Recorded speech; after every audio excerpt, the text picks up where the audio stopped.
Ok, très bien. Je vous propose qu'on démarre. Il est 9h15, de manière à tenir notre horaire. On va passer 45 minutes ensemble pour parler de LinkedIn et Twitter et voir comment vous pouvez les activer ou mieux les utiliser en fait pour développer votre activité. C'est vraiment l'idée clé en fait aujourd'hui. On se place en 2022, donc certains d'entre vous sont probablement très avancés déjà sur Twitter, d'autres sur LinkedIn, pardon, d'autres un peu moins.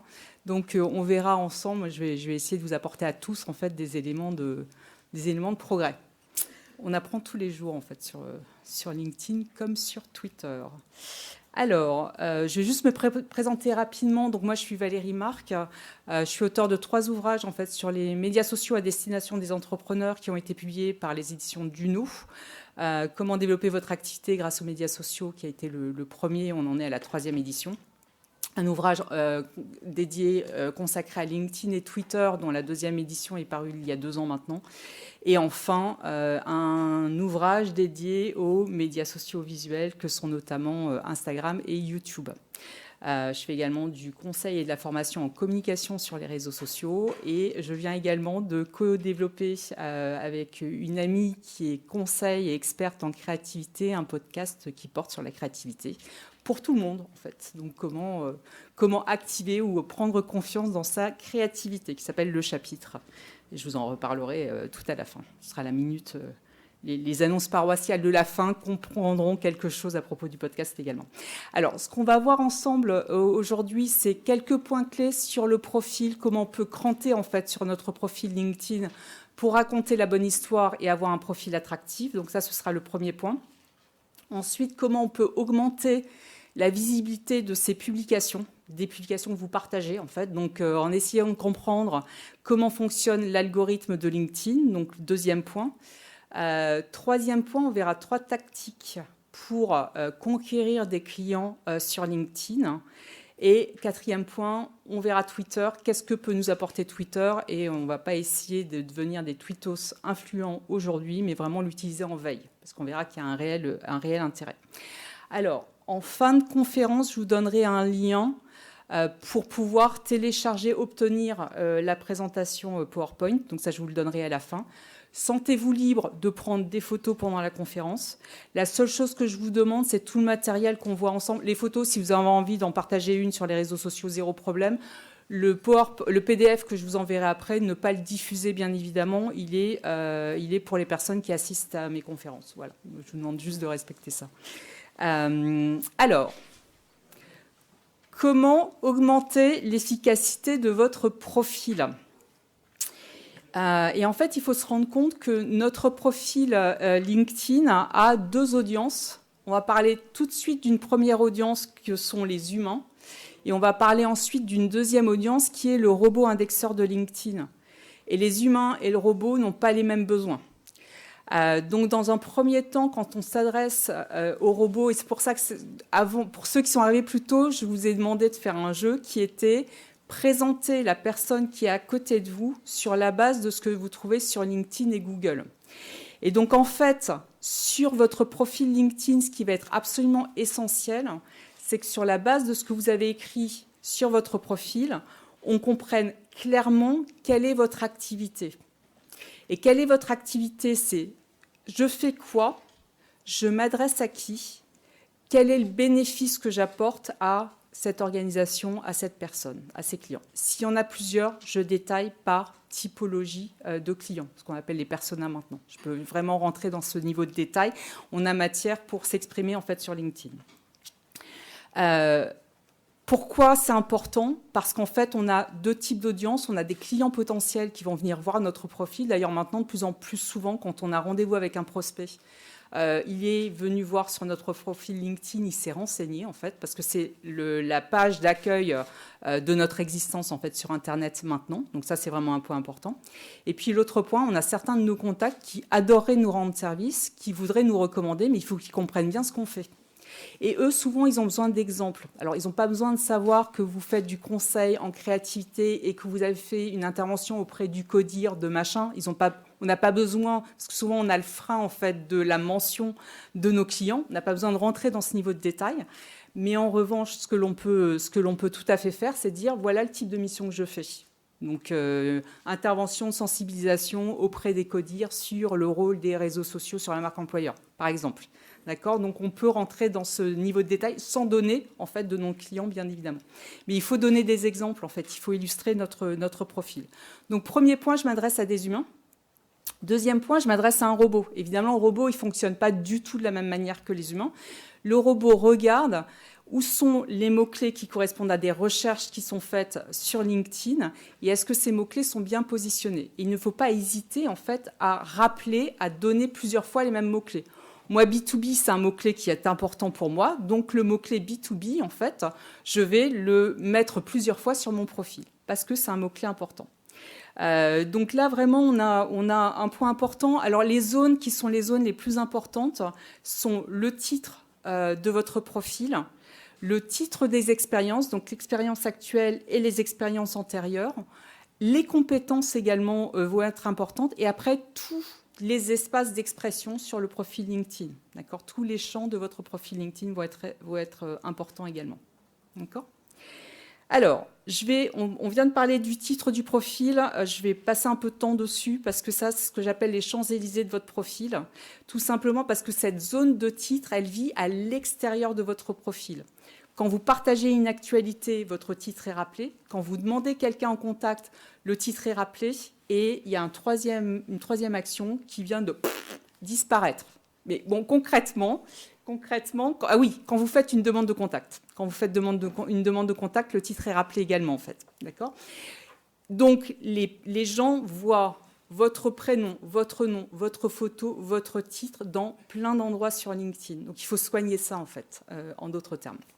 Et donc, le titre de votre profil, qui est une phrase qui peut faire jusqu'à 220 caractères, hein, donc c'est long, elle doit expliquer clairement ou bien ce que vous proposez, je fais du pain, ou bien ce que vous apportez, je rends les gens heureux le matin, d'accord ? Et quelques mots-clés qui accompagnent. Et quand on plonge sur les mots-clés, on va avoir différentes typologies de mots-clés. On va avoir des mots-clés qui sont des mots-clés prioritaires, qui sont liés à votre domaine d'expertise. Donc moi, par exemple, ça peut être médias sociaux B2B, ça peut être réseaux sociaux B2B pour moi. D'accord ? Après, on a des mots-clés qui sont un peu les buzzwords, les mots-clés à la mode en ce moment. Donc en ce moment, quand on est en médias sociaux B2B, on parle beaucoup d'employee advocacy, on parle beaucoup de social selling, d'accord ? Donc vous, c'est la même chose. Il y a forcément des mots-clés qui sont à la mode à l'heure actuelle dans vos secteurs d'expertise ou dans votre activité. Et puis après, ce qu'on peut rajouter également, c'est un type de client auquel on s'adresse. Donc, petites entreprises, ETI, grands groupes, l'agroalimentaire, les entreprises dynamiques de Bourgogne-Franche-Comté. On va préciser en fait des choses. D'accord. Donc là, l'exercice que je vous encourage vraiment à faire quand vous êtes de retour au bureau, c'est vous dire okay, quels sont les mots-clés prioritaires pour moi par rapport à mon activité. De toute façon, vous en aurez besoin également quand vous orienterez en fait les publications que vous partagez et vraiment d'en faire une liste en fait et de les prioriser. Quels sont ceux qui sont prioritaires, les secondaires, etc. Donc ça, c'est les humains, le robot. Et les humains, on va en parler également parce qu'on est sur un web de plus en plus visuel. Et donc, en fait, on a besoin, dans notre profil LinkedIn, de rajouter de plus en plus de visuels. Alors, évidemment, on a notre photo de profil, on a également la photo de couverture de notre profil, qui sont deux éléments visuels. La photo de profil, ne vous prenez pas la tête, on est vraiment sur une photo de face, il faut qu'on vous reconnaisse bien. Donc, dites-vous, est-ce que quand mon prospect vient me chercher dans le lobby en fait, de l'entreprise, est-ce qu'il me reconnaît sur la base de ma photo ou pas en fait ? C'est ça le point. D'accord ? Et si la réponse est non, on va se poser la question de potentiellement changer la photo. La photo de couverture, donc c'est cette photo qui est juste à l'entrée, c'est vraiment de l'agrément. Donc là, vous avez deux options. Ou bien c'est une photo qui est évocatrice pour vous, qui peut être de la sphère des préférences privées, en fait. Un paysage qui vous inspire ou complètement directement lié à votre activité. Mais faites la différence avec une photo, en fait. évidemment. Ça peut être, et ça vous le voyez sur certains profils font des nuages de mots-clés autour de leurs expertises. Et ça, c'est une bonne idée, c'est une manière assez simple, en fait, de générer une photo de couverture avec du sens, sans passer trop de temps, en fait, ou sans faire appel à un graphiste. On a une autre zone qui est maintenant importante et que vous n'avez probablement pas tous activée, qui est la zone ma sélection. Donc, qu'il faut rajouter en fait à votre profil. C'est pas une zone par défaut en fait de notre profil. Et cette zone ma sélection, elle est importante parce qu'elle est très visuelle et très bien placée dans le profil. Elle arrive au-dessus de vos expériences. D'accord ? Et donc, cette partie-là, là aussi, on peut être sur une expression visuelle intéressante. Et ce qui est important également, c'est qu'en fait, on peut rajouter facilement des éléments dans cette partie-là. C'est organisé en ordre antéchronologique, donc de la sélection la plus récente à la sélection la plus ancienne. Donc, on peut faire évoluer cette zone librement, évidemment. Et dans cette zone ma sélection, il y a 3 types de sélection ou d'items sélectionnés qui peuvent être intéressants. Le premier type, c'est vous pouvez tout à fait rajouter une publication que vous avez partagée. Donc, par exemple, vous avez eu une bonne nouvelle dans votre activité, vous venez de faire une intervention chez un client, vous avez l'autorisation de communiquer là-dessus auprès de votre client, vous avez fait une publication, vous pouvez tout à fait la partager à cet endroit-là, parce qu'en fait, toutes les personnes qui viendront voir votre profil la verront. D'accord ? Donc ça, c'est un exemple. Vous pouvez tout à fait rajouter un lien vers un article que vous avez publié quelque part, ou une retombée presse, si quelqu'un a parlé de vous aussi. Et vous pouvez également ajouter un média. Donc un média, ça va être bien 3 types de médias. Une photo, à laquelle vous rajoutez une légende. Vous pouvez rajouter une vidéo si vous le souhaitez, dans cet endroit-là également. Ça peut être une vidéo de présentation de votre activité, pourquoi pas. Vous pouvez tout à fait organiser ça. Et ça peut être un PDF également. Donc, vous êtes formateur, votre catalogue de formation, par exemple, peut tout à fait trouver sa place ici, en fait. Autre élément visuel, votre logo. Le seul moyen de rajouter votre logo dans la partie expérience, c'est de créer la page entreprise de votre entreprise. Et surtout, ne vous sentez pas obligé d'animer cette page. Vous serez toujours mieux connecté que cette page ne sera suivie. Quand on est une petite boîte, c'est extrêmement difficile en fait de recruter des abonnés pour sa page. Je pense que c'est une perte d'énergie d'essayer à tout prix en fait de recruter des abonnés pour la page et que vous aurez de toute façon un réseau qui sera plus puissant. Donc il est beaucoup plus, si vous manquez de temps, il est beaucoup plus efficace en fait d'essayer d'augmenter proactivement la taille et la qualité de votre réseau plutôt que d'essayer de recruter en fait des abonnés pour votre page. Donc le corollaire de ça, c'est qu'évidemment, toute publication que vous partagez, il faut la partager d'abord de votre profil. Vous pouvez la dupliquer sur la page, mais ne vous dites pas « je publie sur la page et je repartage de mon profil ». C'est moins efficace en fait. D'accord ? Donc là, il y a vraiment une petite organisation à faire entre votre profil et votre page en fait, tout simplement. Pour en finir avec le profil, vous avez en ce moment l'émergence de ce que LinkedIn appelle le profil créateur.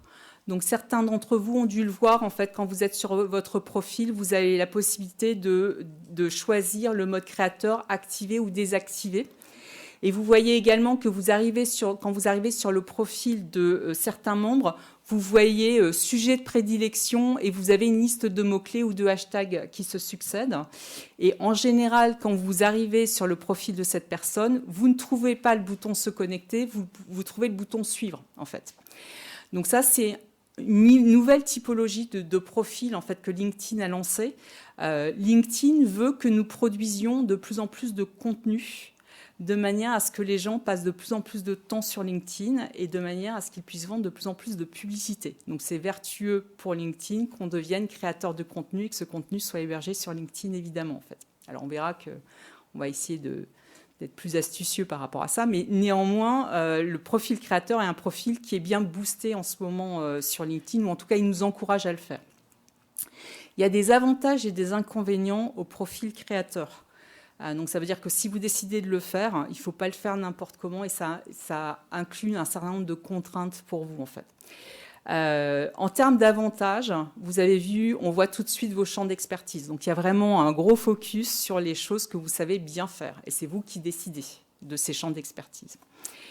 Deuxième point, quand quelqu'un vous demande en contact et que vous êtes en profil créateur, même si vous refusez la demande de contact, cette personne est abonnée à votre compte. Donc, quand vous partagez de l'actualité, ça va arriver sur votre fil d'actualité. Donc, ça veut dire que vous pouvez avoir beaucoup plus de discernement, en fait, dans qui vous acceptez et qui vous refusez, en fait, quand vous êtes un profil créateur. Troisième point, quand vous publiez, en fait, quand vous partagez des publications et que quelqu'un fait une recherche dans LinkedIn sur les publications et l'un des mots-clés de recherche est dans la publication, elle va apparaître quel que soit votre degré de proximité avec le requêteur. À l'heure actuelle, quand quelqu'un fait une requête dans LinkedIn, il ne voit que les résultats de ses relations de premier niveau et des pages en fait, qu'il suit. Mais là, en fait, vous êtes inclus dans les résultats. Donc ça donne une visibilité au contenu que l'on a par rapport à des recherches précises qui est nettement supérieure à celle que l'on a par ailleurs. Donc ça, beaucoup d'avantages. Néanmoins, il y a des inconvénients également à ce profil créateur. Le premier inconvénient, c'est que en fait, l'appel à l'action sur votre profil, c'est abonner. C'est pas se connecter en fait. Et vous avez encore des utilisateurs sur LinkedIn qui font pas trop le distinguo, donc ils se disent je comprends pas, je peux juste la suivre, mais je peux pas la demander en contact. Qu'est-ce que je fais? D'accord. Donc ça veut dire que votre nombre de relations peut être un peu freiné si vous ne faites pas ce qu'il faut pour la booster en fait. D'accord. Et l'autre point, c'est que dans la rubrique activité qui arrive très haut sur votre profil, eh ben, c'est ce que vous publiez, vous, qui apparaît. Donc si vous publiez 2 fois par an, ils vont voir une publication qui date de Noël de l'année dernière comme publication en fait. D'accord ? Donc ça veut dire que si vous voulez pleinement bénéficier du profil créateur, je vous donne 2 conseils. Le premier conseil, c'est soyez très proactif dans votre stratégie de réseau. Donc ça veut dire surveiller, puisque vous recevrez des notifications quand les gens vous suivent. Donc surveillez dans ces notifications. Et si dedans, vous repérez des gens qui vous intéressent professionnellement par rapport à votre écosystème, demandez-les en contact. D'accord ? Parce qu'eux ne l'auront pas fait. Donc ça, c'est vraiment le premier point. Ils vous auront juste suivi, mais ils ne vous auront pas demandé en contact. Donc ça veut dire que vous ne pourrez pas échanger directement avec eux. Donc il y a une contrainte, en fait. En tout cas, moi, c'est le conseil que je vous donne. Si vous ne le faites pas, ça, en fait, et que vous êtes en profil créateur, vous pouvez rater des opportunités qui sont quasi business. Je prendrai les questions à la fin si ça ne vous ennuie pas. Et puis deuxième point, partager du contenu régulièrement. Évidemment. Donc, vous voyez qu'il y a quand même des contraintes si vous passez en profil créateur. Donc, si vous me dites j'ai 150 relations et je veux passer en profil créateur, je vous dis non, en fait. Attendez, construisez bien votre réseau, construisez votre présence, publiez régulièrement et une fois que ça, les habitudes sont prises, là, vous pouvez librement passer en profil créateur. Ne vous précipitez pas là-dessus parce qu'il y a aussi des inconvénients, en fait, à ce profil. Voilà tout ce que je voulais partager avec vous sur le profil. On va maintenant passer aux publications LinkedIn. Et évidemment, la question qu'on se pose tous, comment fonctionne l'algorithme de LinkedIn ? Et en fait, ce qu'il faut bien intégrer en fait, quand on pense à l'algorithme de LinkedIn, c'est que d'une part, c'est un algorithme qui est complexe. Donc, il y a des centaines de paramètres. Alors moi, un peu naïvement, j'ai un copain qui est prof d'intelligence artificielle à Centrale, donc il s'y connaît un petit peu. Et moi, naïvement, j'avais commencé à faire une espèce d'équation avec plein d'inconnus en disant si j'ai tant de commentaires et puis tant de partages et tant de... Il m'a dit t'arrêtes tout de suite parce que c'est beaucoup plus compliqué que ça. Forcément, il va regarder d'autres critères, la proximité vis-à-vis de tes publications. N'essaye pas de deviner, tu ne pourras pas y arriver en fait. Donc c'est un algorithme qui est extrêmement complexe et qui est plurifactoriel. Donc ça, c'est le premier point. Deuxième point, il évolue tout de suite, tout le temps. Donc je ne sais pas si vous vous êtes rendu compte, en fait, dans les 2 derniers mois, maintenant, quand on regarde notre fil d'actualité, il y a énormément d'informations qui apparaissent, qui sont des informations sur lesquelles nos relations ont réagi. En fait, on voit beaucoup plus à aimer, à commenter, beaucoup plus de publications comme ça, avec des publications qui ont recueilli beaucoup de commentaires, de réactions et voilà, de commentaires et de réactions essentiellement en fait. Ça c'est nouveau en fait. Avant les vacances, avant l'été, on n'avait pas ce phénomène-là. Donc c'est un phénomène récent et l'algorithme va continuer à évoluer en fait en permanence. Donc ça, on vit un peu avec ça. Après, vous verrez qu'il y a des constantes en fait. Les fondamentaux ne changent pas. Parce qu'en fait, l'algorithme, ce qu'il faut garder en tête, c'est que l'algorithme essaye de deviner ce qui nous intéresse, ce qui va intéresser sa communauté, en fait, notre communauté. Donc ça, c'est vraiment le point important, on verra comment. Et il y a un autre point aussi, c'est LinkedIn préfère quand on reste dans LinkedIn. Donc quand on partage le lien vers un article qui est à l'extérieur de LinkedIn, LinkedIn n'est pas super favorable, en fait. Il ne va pas favoriser nécessairement cette publication. Alors, on va rentrer un petit peu dans quelques notions clés et qui sont un peu atemporelles, en fait, sur le fonctionnement de l'algorithme de LinkedIn. L'algorithme de LinkedIn, ce qui intéresse la communauté, il se dit plus il y a d'engagement sur une publication et plus elle est intéressante pour la communauté. Ce qui est un peu contre-intuitif sur LinkedIn, c'est qu'il y a un ordre de la typologie d'engagement qui n'est pas logique nécessairement, c'est-à-dire que les commentaires, comme dans tous les autres réseaux sociaux, les commentaires ont beaucoup plus de poids que les réactions, mais les réactions ont elles-mêmes beaucoup plus de poids que le repartage. Donc en d'autres termes, quand quelqu'un repartage votre publication, il ne lui rend pas beaucoup service. Il ne rend pas beaucoup service à votre publication, en fait. D'accord ? Ça n'a pas beaucoup de poids. Autre point que l'algorithme de LinkedIn prend en compte, c'est ce qu'on appelle le dwell time, donc le temps passé sur la publication. Donc le temps qu'on passe sur la publication. Et on verra qu'il y a deux choses qui peuvent un peu booster, donc ralentir le scroll, faire que les gens se posent sur notre publication.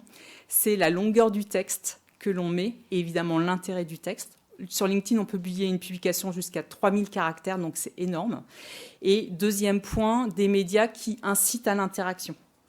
D'accord ? Et donc, je vais vous en parler tout de suite. Et le troisième point, ce qu'on a vu, éviter les liens sortants sur LinkedIn, mais ça, vous le savez déjà. Donc, on va voir quelques astuces pour écrire des textes longs. Et concrètement, pour écrire des textes longs, on a deux options qui fonctionnent et qu'on voit régulièrement.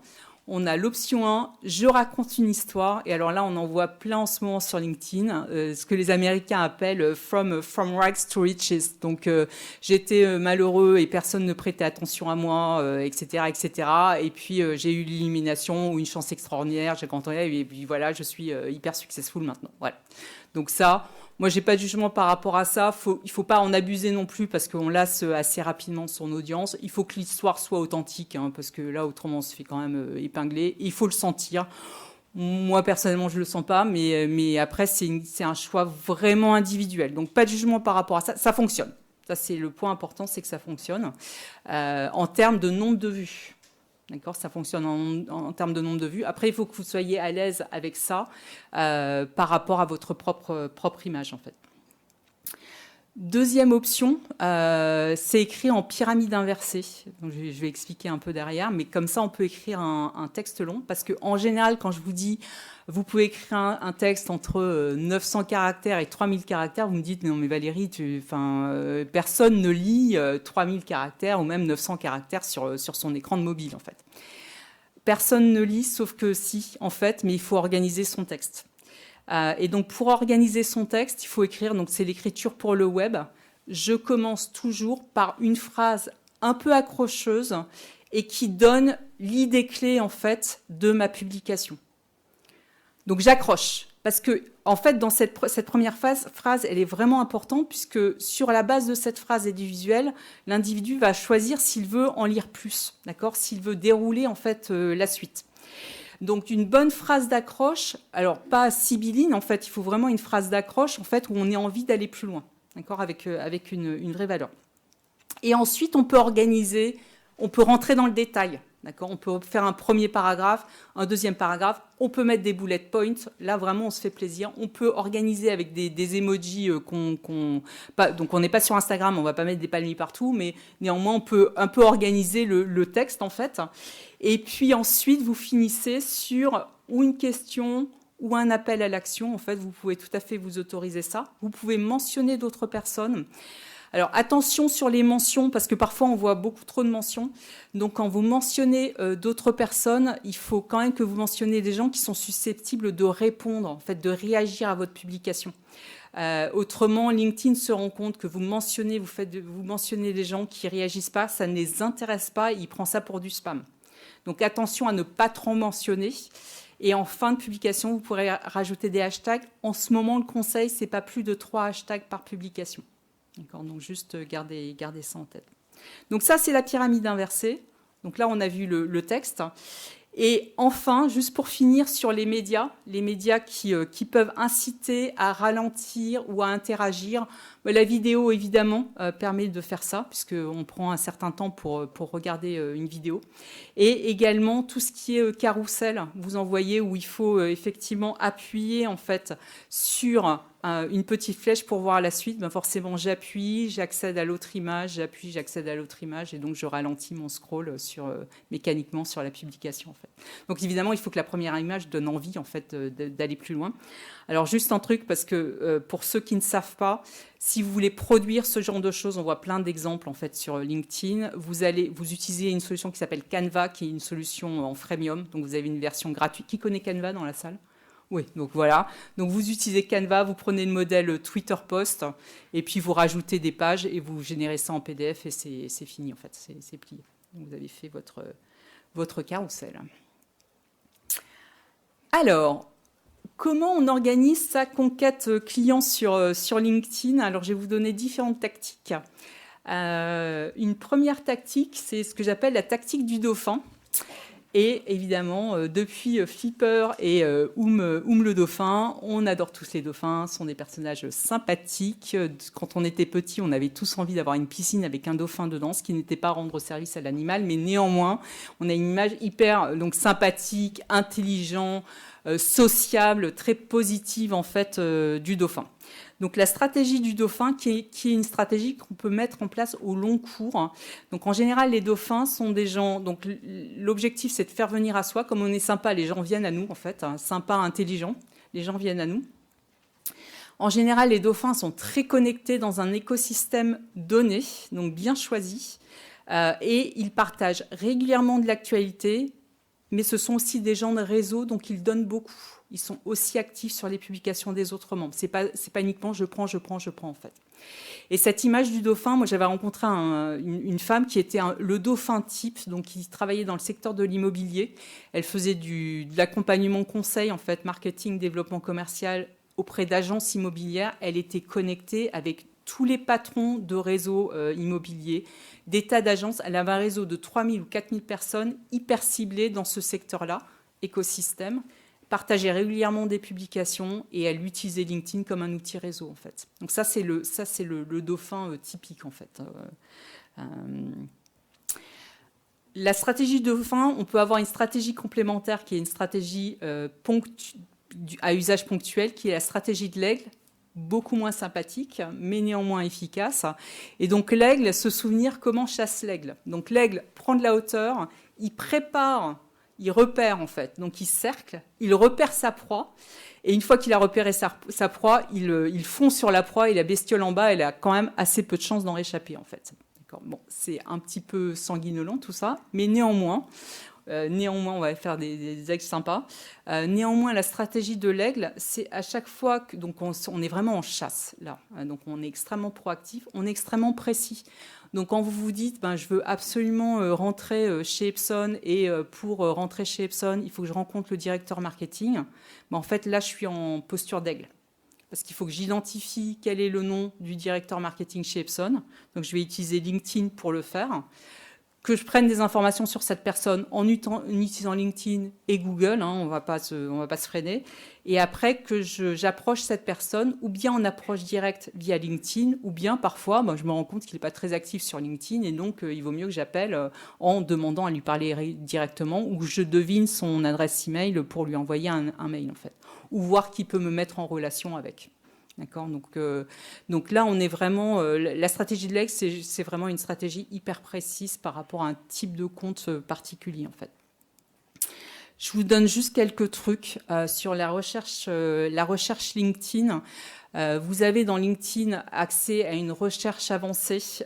Donc, pour y accéder, vous allez sur tous les filtres, en fait, là-haut. Vous le voyez en vert ici. Et surtout, ce qui est important, c'est d'utiliser ce qu'on appelle les opérants de booléen, ou booléenne d'ailleurs.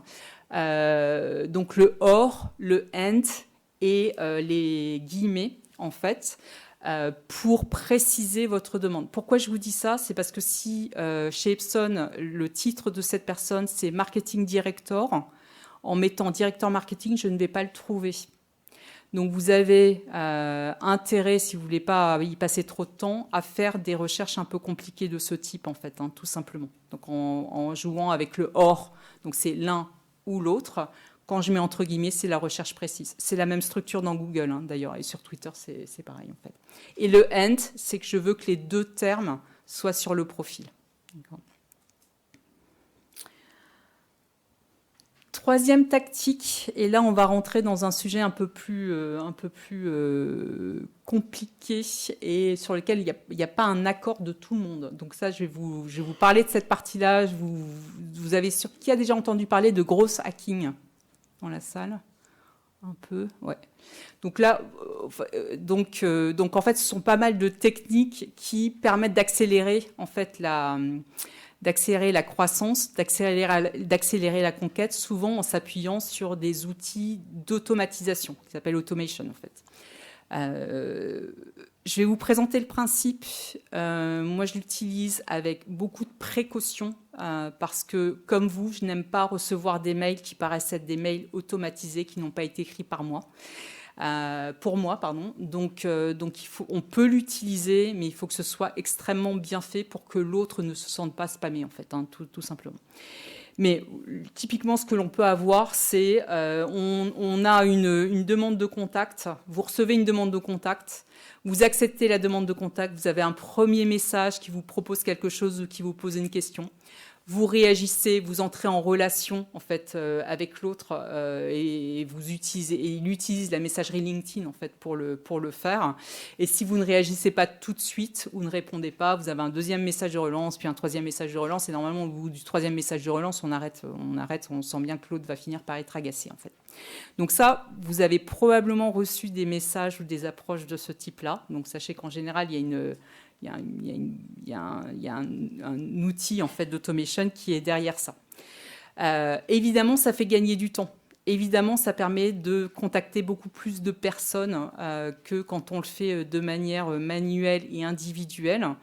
Néanmoins, moi, je vous encourage vraiment à respecter, si vous voulez mettre toutes les chances de votre côté, à respecter un certain nombre de consignes, en fait. Donc, c'est un peu comme ce que je vous ai expliqué sur le profil créateur. Si vous décidez de le faire, il y a un certain nombre de choses à faire pour que ça fonctionne bien. Donc, être très précis sur la cible. Pourquoi? Parce qu'il va falloir que vous deviniez une douleur de la cible, de manière à pouvoir l'approcher en lui disant moi, j'ai des clients qui se posent cette question-là. Est-ce que vous aussi, vous la posez? Mais il faut que vous soyez sur la bonne question. Autrement, il va bien se rendre compte que c'est du spam, en fait, hein, tout simplement. Si vous lui proposez quelque chose, ça a intérêt à être intéressant aussi. Donc, c'est pas juste je vous propose un rendez-vous pour vous présenter mon offre. Vous préférez le lundi à 14h ou le mardi à 16h. Ça fonctionne pas, en fait. Les gens en ont assez, en fait, d'être spammés. Soyez patient. Je reçois encore des messages où, dès le premier message, la personne a l'arrogance, en fait, de me proposer son lien vers son calendrier en me demandant de me positionner sur son... C'est d'une arrogance crasse, en fait, de faire ça. Donc, il faut vraiment éviter de le faire. Et puis, moi, ce que je vous conseille aussi, c'est tester vos messages. Donc, testez votre approche, testez vos messages avant de passer en automation. Okay. Donc ça, c'est vraiment, vraiment un point important. Et alors, attention, parce que là, LinkedIn aussi a fait des changements récemment.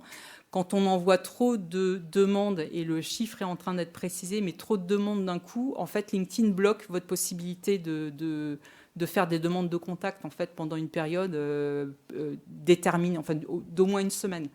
Donc attention à ne pas trop faire de demandes. Donc c'est pour ça en fait que ce vers quoi on s'oriente maintenant quand même, c'est effectivement d'avoir une logique de pot de miel, donc de création de pot de miel, non seulement pour attirer de nouveaux clients, mais aussi pour réanimer le contact avec des clients existants ou avec des prospects existants. Donc un peu garder en fait la relation avec des gens qui peuvent être intéressants, des personnes qui peuvent être intéressantes commercialement. Et ça, on peut le faire de différentes manières. Donc le webinaire est un bon moyen de le faire, évidemment, proposer un webinaire.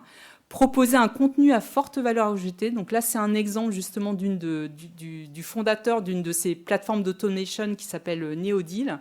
Et lui, ce qu'il avait proposé sur son profil LinkedIn, c'est un fichier Excel qu'il utilisait pour lui, dans lequel il mettait pour chacune des fonctions tous les termes qui pouvaient être utilisés dans le champ poste des profils quand on faisait des recherches.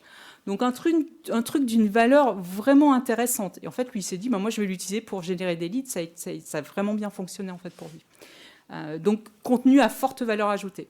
Et évidemment, certains de ses concurrents l'ont téléchargé. Peu importe, parce qu'en fait, le bénéfice pour lui a été nettement supérieur à ce qu'il perdait potentiellement en fait. Depuis la nuit des temps, la troisième prime qu'on offre, c'est un diagnostic sur quelque chose, en fait, un diagnostic d'une demi-heure sur un point particulier. Bon, ça continue à fonctionner si on a un bon profil qui présente une expertise, si on donne envie, en fait, tout simplement.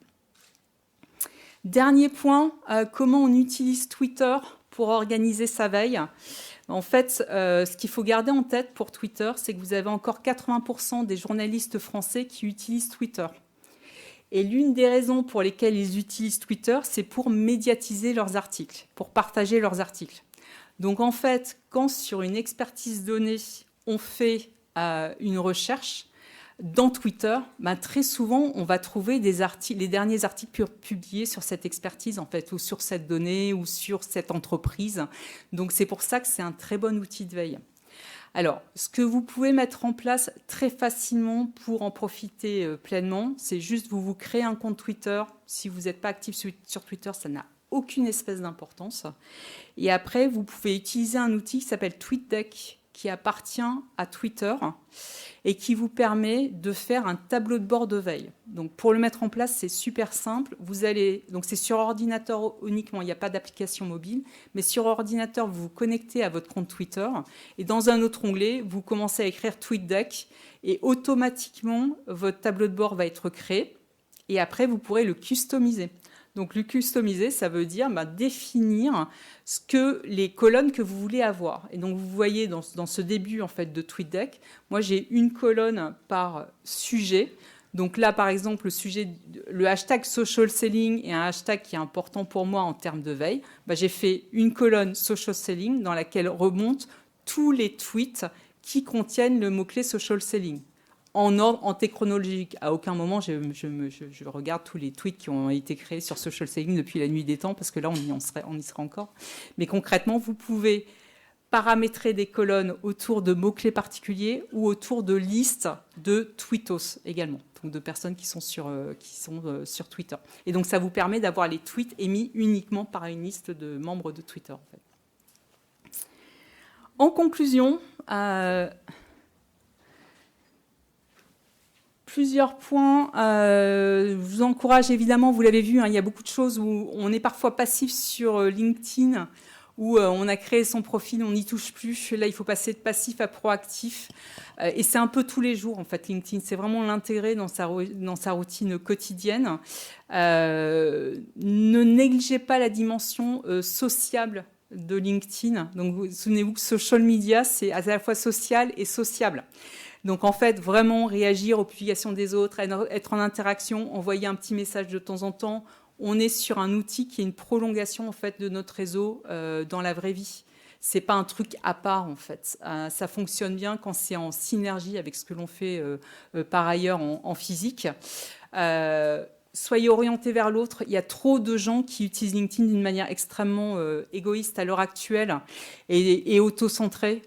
Si on change la donne, on va renforcer le lien avec certes quelques personnes, mais quelques personnes qui peuvent nous apporter des missions, plutôt que d'essayer de voir large ou des clients.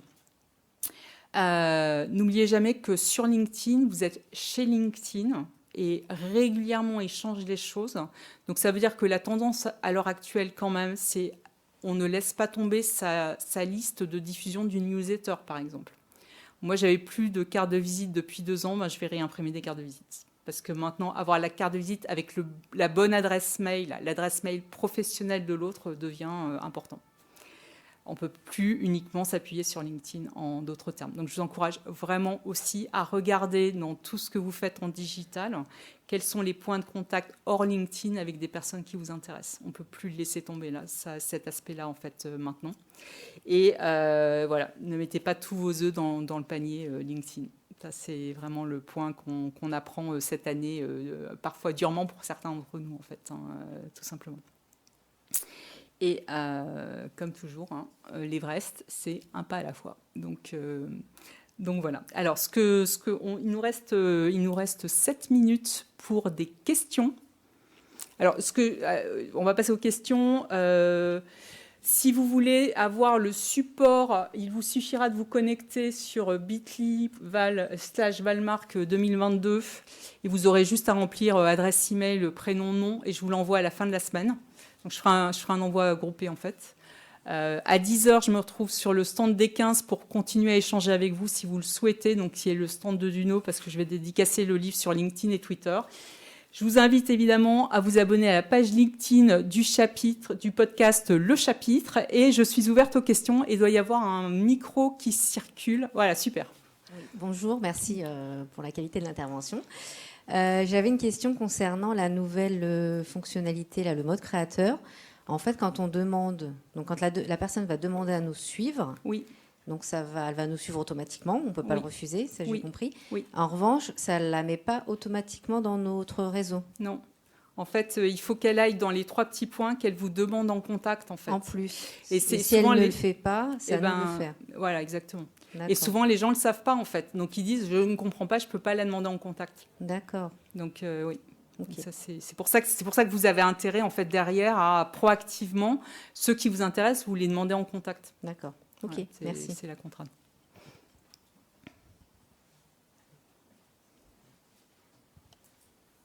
Bonjour, merci pour cette intervention très précise. Est-ce qu'il faut avoir 2 profils ou un profil, c'est-à-dire un en anglais et un en français?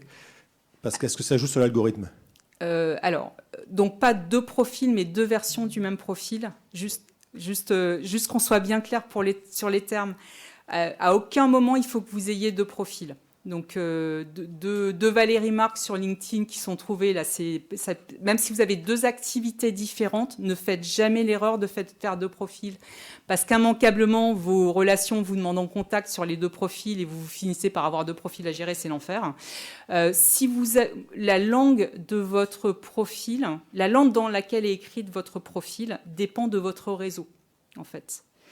Donc, si vous avez dans votre réseau des gens qui sont à l'international et des gens qui sont en France, ce que je vous conseille de faire, c'est votre profil principal, vous l'écrivez en anglais. Et dans LinkedIn, on a la possibilité d'écrire notre profil dans une 2e langue. Et la 2e langue que vous choisissez, c'est le français. Pourquoi là aussi c'est important? C'est parce qu'en fait, quelqu'un qui sera espagnol, si votre profil principal est le profil en anglais, il verra la version en anglais et pas la version en français, en fait. Est-ce que je suis claire dans ma réponse? Et s'il navigue dans LinkedIn en français, il verra la version française. Donc, c'est la langue de navigation dans LinkedIn qui détermine la version du profil que l'on voit, en fait. Je suis claire? Ok, super. Bonjour, bravo pour votre présentation. Votre dernier commentaire sur l'histoire des cartes de visite, Oui. je n'ai pas saisi pourquoi vous faites cette allusion au fait qu'il faut éviter finalement. En fait, moi, ce que je faisais avant, c'est plutôt que de demander la carte de visite, je disais, bon, on se connecte sur LinkedIn. Voilà, ça faisait gagner du temps à tout le monde. Sauf que quand je me connecte sur LinkedIn avec quelqu'un, j'ai comme adresse mail pour cette personne et uniquement, j'ai l'adresse mail qui est disponible sur son profil dans la partie coordonnées en fonction de ce qu'il a choisi de rendre public. Donc déjà, certains le cachent. Et dans un certain nombre de cas, c'est l'adresse personnelle, en fait. Ce n'est pas l'adresse professionnelle. Donc, en fait, simplement avoir l'accès au profil LinkedIn de cette personne ne me permet pas, par ailleurs, d'échanger par mail professionnellement avec lui ou elle. L'adresse pro, maintenant, on l'a sur la carte de visite, mais on ne l'a pas forcément sur LinkedIn, en fait. Et en plus, ça me demande une étape supplémentaire. Donc, il faut faire les deux, en fait. C'est ça le point. Une question complémentaire. On ne peut pas, lorsqu'on a un contact, le taguer. Par exemple, là, on s'est rencontrés. Oui. On se met en contact. J'ai Oui. pas moyen de taguer pour dire, par ailleurs, on s'est rencontrés. Vous voyez ce que je veux dire? Donc, par ailleurs, c'est un contact pas seulement virtuel, quoi. En fait, c'est surtout... le tagage, il y a plein de fonctionnalités qui sont disponibles dans la version premium de LinkedIn Sales Navigator. Donc Sales Navigator qui coûte quand même, je crois, 80 € par mois. Donc, il y a un prix. Après, ça peut complètement être justifié pour des missions de la conquête de certains d'entre vous. Mais concrètement, dans Sales Navigator, je peux taguer, en fait. Je peux organiser mes contacts. Mais... si on pense, je veux pouvoir communiquer avec clients et prospects via une newsletter, par exemple, ou via un mail, le seul moyen d'avoir la bonne adresse mail, c'est d'avoir la carte de visite ou de demander à la personne. Et ce n'est pas le profil LinkedIn qui me la donne. Pas de manière sûre, pas de manière avérée, en fait. Voilà. On a une question ici aussi. Autrement, vous parlez fort et je reprendrai la question.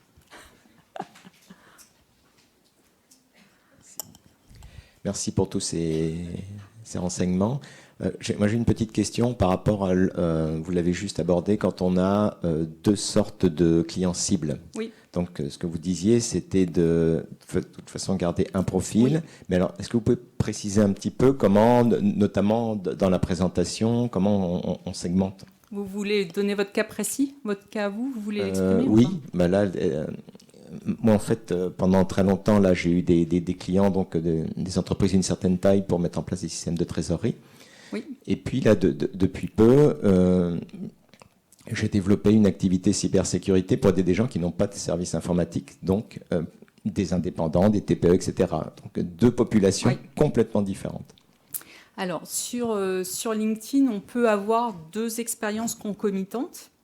Donc déjà, vous allez créer une expérience pour chacune de ces activités. Pour chacune de ces activités, vous allez bien préciser pour ce que vous faites, à qui vous le faites. Donc ça, c'est valable pour tout le monde, en fait. Pourquoi j'ai posé ces questions-là? C'est parce que parfois, vous avez deux activités, mais il y a une activité qui cible des gens pour lesquels LinkedIn est pertinent, et d'autres, c'est Instagram qui est pertinent. Donc, par exemple, moi, j'ai un ami qui fait de executive search sur l'Allemagne, LinkedIn hyper pertinent, et par ailleurs, il est photographe professionnel. Instagram est pertinent. Donc, il ne va pas mettre photographe professionnel sur LinkedIn, ça ne fait pas sens. Et surtout qu'il ne vend pas ses services aux entreprises, en fait. D'accord? Donc, en fait, premier point, c'est est-ce que mes deux cibles m'attendent sur LinkedIn sur mon sujet? Oui, non. Donc ça, c'est l'arbre de décision, il est déjà ça. Si c'est oui, je vais mettre les deux expériences en étant très précis, en fait, en termes de description de l'expérience. Et après, il va falloir les prioriser. Parce que sur votre profil, il y en a une qui peut venir avant l'autre, en fait. Et pareil, dans le titre, on peut avoir une double activité. Vous avez 220 caractères pour vous exprimer. Dans le titre, vous pouvez très bien être les slashers, on en parle tous, mais concrètement dire « je fais ça pour telle population, slash, et je fais ça pour telle population ». Okay. L'ordre de priorité dépend de votre stratégie de développement commercial.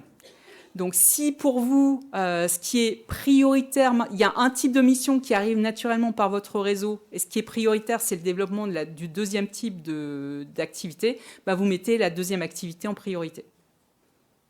Donc c'est ce type d'arbitrage, vous voyez, mais à chaque fois, c'est me dire, en fait, c'est un acte de communication. Qu'est-ce que je transmets comme message, en fait, quand je fais ça de cette manière. Okay.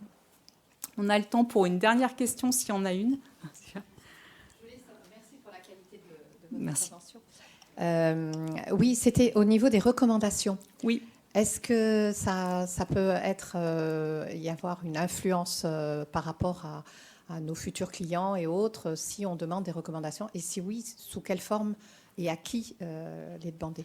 Alors, vous voyez sur votre profil LinkedIn, vous avez un champ compétences. Oui. Et les compétences, on peut lister ce que l'on veut. Choisissez bien les 3 premières compétences et il faut qu'elles soient validées.